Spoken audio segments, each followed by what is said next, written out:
Tuturo ko sa inyo guys ang process by process sa paggawa ng money garland. So ito, ang dami ko actually gagawin ngayon. Pero of course, madali lang lahat yan. Ayan. Huwag tayong matatakot na mag-try ng mga bagong bagay. Ayan. So, glue gun and glue, stick glue. Then, ito yung gagawin ko ngayon guys dahil ito yung kulang sa mga order, yung red na garland.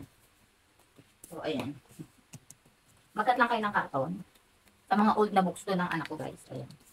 Since hindi niya na ginagamit, kinuha ko yung mga front and back na cover.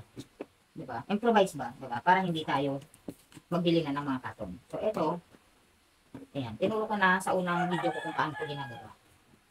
Ayan. Ito mga ganito. Nilalighter lang ko guys.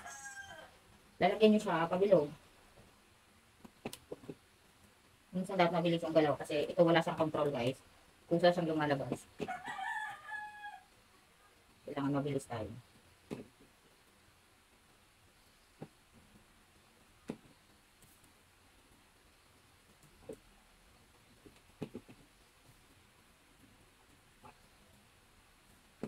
Nakikita nyo, nasasandan nyo guys.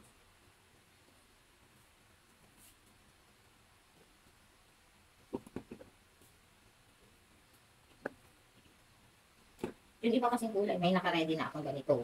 So, ito lang yung kulang ko. Kaya ito yung ginagawa ko ngayon. Sakto naman. Yan, mag-tutorial ako. Ang adult guys, ang bentahan nito is 100 to 130. Ang kids, 95 to 100. So, nakagawa na tayo ng isang ganito. Pipili ka na lang kung ano ang gusto mong ilagay. Since red ito, hindi natin alam kung pang boy o girl ito. Wala siyang specific kung boy o girl ba ito. So, let's put na lang ng wedding unisex na. So, magkakata ko dito guys nito 2024. Nababagay din doon sa kulay niya. This one is sticker guys ha. Sticker paper po ito. Para hindi na din ako mahirapan at hindi na din gumastos sa glue. Sa stick glue. So, sticker ito means pwede na siyang idikit dyan after. No? Pwede na po siyang idikit. Paano? Since sticker, tatanggalin nyo lang yung likod nyo. Yan. Ako mismo din yung nag-print nito guys. Then make sure na ilalagay nyo siya sa center. So, after that, okay na siya. Gawin naman natin ngayon. Ito na yung mga, ano ko guys, ito yung project ko ngayon. Ito. Tatlong blue, isang purple, and isang red. So, ngayon, kakailanganin ulit natin ito. No. Hindi natin kailangan muna yung blue. Ito ang kailangan natin. Saka yung mga, dikit na tayo. Para, kung may dispenser kayo, di ba, yung ganito, mas maganda. Pero, ito, pagkado ko siya. So, 6 na tape, bawat 7 pieces, 7 slot, bawat 7 slot. So, bilang tayo ng ito, 1, 2, 3, 4, 5, 6, 7. Bakit binibilang ko muna siya? Tapos itatabi ko siya guys, no? Itatabi ko siya dito. Dahil dito ako kukuha ng gagawin kong money garland. Kasi pag naubos ito, sigurado na pito na. So, hindi ako magsasobra. Minsan kasi, pag kuha ka lang ng kuha sa ganito, na mamali ka ng bilang, minsan 8 yung nalalagay mo. Sayang pag nag-alis ka. So, ito yung open. Dito tayo magdidikit sa walang open. Ito, magiging likod ito. Okay? Magiging likod siya. So, yan yung likod. Lahat yan likod. Kaya kailangan na-check nyo po. Okay? Ay, dito sa may part na pinagtapusin natin kanina. So, ganun pa rin. Ilagay ng konting awang. Ito yung ano guys ha. Oh, dito siya magtutupi. Kasi ito yung pera. Ito-close na.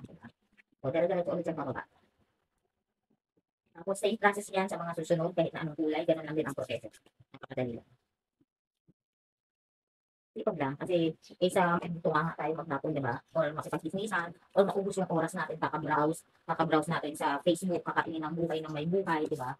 Ayun. Ito, yan, isa sa mga pagkakakitaan na sarili mo talaga yung income. Kasi pag ito na-resell guys, yung 150, nagiging 200. Yung 120, nagiging 180. Yung 100 pesos, kung mabigay sa'yo ng resell na 100 pesos, nagiging 150.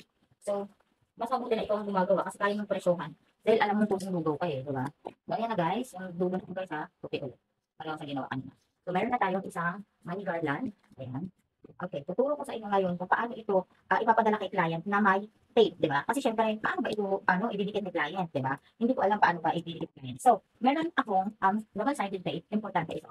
So, sa isang money garland na pambata, guys, ang dugtungan niya is nagtatagpo sila dito sa second, 1, 2, di ba? Ito yung 1, 2, 1, 2. Dito sila nagtatagpo sa second. So, maglalagay tayo dito, guys, na double-sided. Huwag tayong magduda sa sarili natin. Basta alam natin na dyan siya nagtatagpo, dyan mo siya lagyan ng double-sided tape. So, pag tanggal nila yan, sila mismo ang magdidikit. Tansya na nila yan. Kung pag ganito ba, kung pag ganyan ba, basta tansya na nila yan. Ito naman, para maidikit nila dito, lalagyan mo din siya ng double-sided tape. So, hindi tayo pala desisyon. Sila ang magdidesisyon kung saan nila ilalagay, kung saan ba, kung dito ba, kung doon ba. So, sila ang magdidesisyon yan. Ang gagawin lang natin is lalagyan natin siya ng double-sided tape. Pag gusto na nilang ilagay, bahala sila. Ito din, pag gusto na nilang ilagay, bahala sila. So, that's it. Nakagawa na tayo ng isang honey garland. Magkano po ang price nito sa isang bata na honey garland? It's 95 pesos. Actually, parang pinakamura na yun sa akin sa Shopee. Meron kasi mga money garland na 100 plus, 100 pesos, 130, gano'n. So ako, pinrice ko lang siya ng 95 pesos kasi tubong-dugo na nga guys sa 95 pesos eh. Kung tutuusin, kung nabili ko ang bawat isa neto na 19 pesos lang. Di ba? 19 pesos. 19 times 5 ang in-order ko. So may 95 pesos akong nagastos sa 5 ganito. So sa 5 ganito, ang isang ganito kaya makagawa ng 10. 10 times, di ba? Halimbawa, 10 times 95 equals 950. 950 times 5 equals 4750. Di ba? So, ang ginastos ko lang is 95 pesos pero may 4750 ako. O, diba? So, saan ka pa? Utak-utak lang yan, guys. Huwag natin unahin ng browse sa Facebook kasi nakakasayang at nakakaubos ng oras yung maghapon. Isipin natin yung mga pwedeng pagkakitaan. Actually, nakita ko lang din to guys, sa TikTok, sa Facebook, sa Shopee. Nakita ko siya. And alam ko sa sarili ko na kaya ko siyang gawin. Why